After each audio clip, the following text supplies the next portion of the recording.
Talk, and Life's What You Make It on BBC Radio Oxford.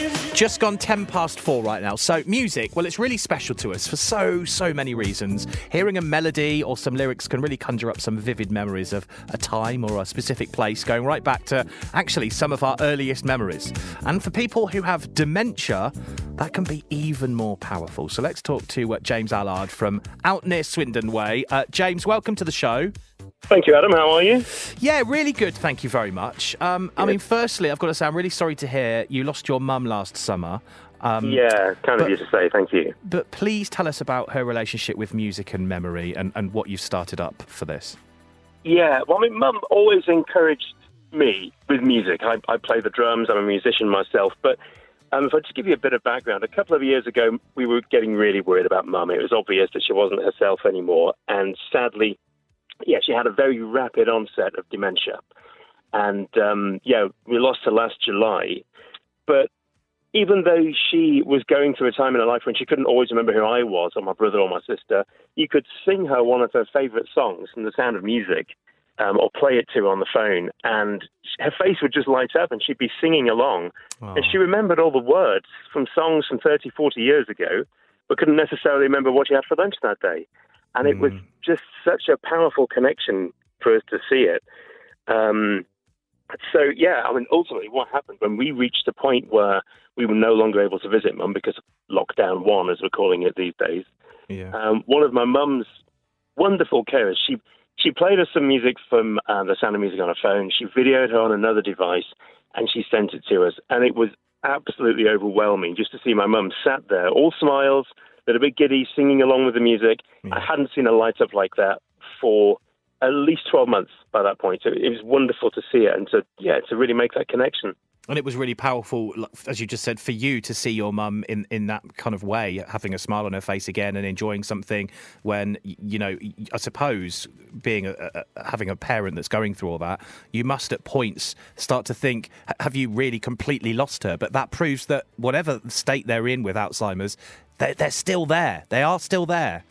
Exactly. Yeah, and I think subconsciously they're looking always for ways to reach out and ways to connect that they used to be able to, that maybe that they just can't find themselves. But with a bit of a prompt, as it turns out with my mum, that was music.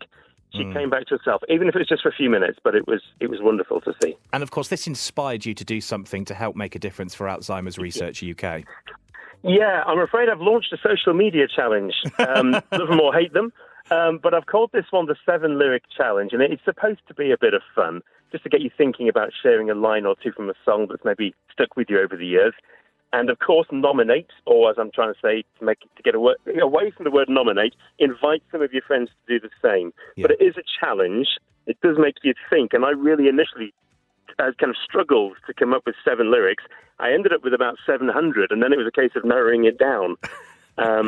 But by linking that link with music to dementia, we are raising money for Alzheimer's Research UK. And I'm hoping that link between music and dementia is going to show how powerful that can be and help raise us quite a lot of money for the charity that's doing all it can. I mean, at the moment, I don't want to throw too many stats at you, but I think at the moment there's almost 9,000 people in Oxfordshire living with dementia. That's roughly the population of Wantage. So it's huge. And the more money we can raise to help make those medical breakthroughs. I'm sure you remember the Ice Bucket Challenge a few years ago. This is much more civilized. You don't need to throw a bucket of ice cold water over your head. You just need to share some song lyrics, and you can do it on Facebook. And people are having fun with it. I've got to tell you, I can't mention any names because he'll kill me, but a friend of mine on Facebook recently split up with another friend of mine on Facebook. And he's doing the challenge right now. And you can see a subtext in the lyrics that he's sharing. And he went for Dakota Stereophonics the other day. And I just love this because he's trying to get back with his ex. And he's just got wake-up call, coffee and juice, remembering you, what happened to you. I wonder if we'll meet again. Talk about life since then. Talk about why did it end. And I think what a fantastic way to use this challenge as well, to just get a little message across to somebody that maybe you can't say to their face. Yeah, hidden meanings and all that at the same time. Yeah. I love the idea. So people need to find 7 lyrics from their favourite song. And how do they get involved? Is it just a case of going on Twitter and Facebook and posting it on their status and then hashtagging it? That's it. In fact, the best way to do it, the Just Giving page, where we're just asking for just a £7 donation as you do this towards Alzheimer's Research UK. Yeah. But on the Just Giving page, it's not just a page to make the donation. All the background stories on there as well. There's a little video to watch. It's got my mum on it singing along.